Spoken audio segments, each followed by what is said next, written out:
د ټي ټي پی پر سر جنجال زیات شو. طالب مشرانو ته د پاکستاني چارواکو سخت خبرداری.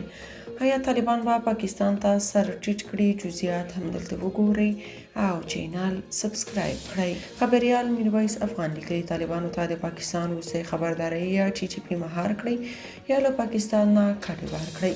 دا خبر د پاکستان د حکومت استازي ښاغلي دراني امیر خان متقي او نورو طالب چارواکو ته کړي دي. د طالبانو یو استخباراتي چارواکي راته ومنل چې طالبانو د پاڼ او پړانګ ترمنځ دي.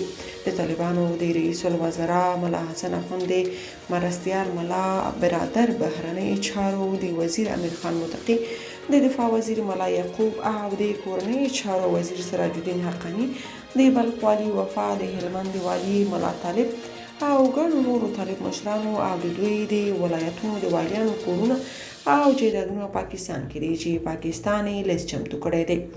ډېر امکانات شته چې افغانستان کې دننه به د ټي ټي پي خلاف پټ او هدفي عملیات ګړندي شي. خو طالب فعالان بیا وایي د یو شمېر طالب مشرانو کورونه پخوا پاکستان کې وو، خو د امارت راتګ سره دوی ټول خپل کورونه افغانستان ته راوړي دي. بلخوا پاکستان وايي طالبان ورته د ټي ټي پي ډلې د فعالیتونو د مخنیوي ډاډ ورکړی دی. پاکستاني ډیپلوماټیکي سرچینې وايي چې د طالبانو حکومت د بهرنیو چارو وزارت سرپرست په کابل کې افغانستان لپاره د پاکستان د ځانګړي استازي په مشرۍ یوې پلاوي سره په کتنه کې له افغانستان څخه پاکستان ته د تروریستي ډلو د ورپېښو ګواښونو د مخنیوي لپاره پخو او اساسي ګامونو د پورته کولو ژمنه کړې ده.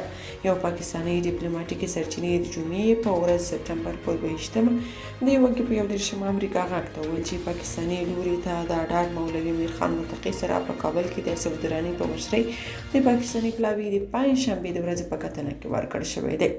که تاسو په دې اړه څه نظر لرئ په کومنټ کې شریک او چینل سبسکرایب کړئ.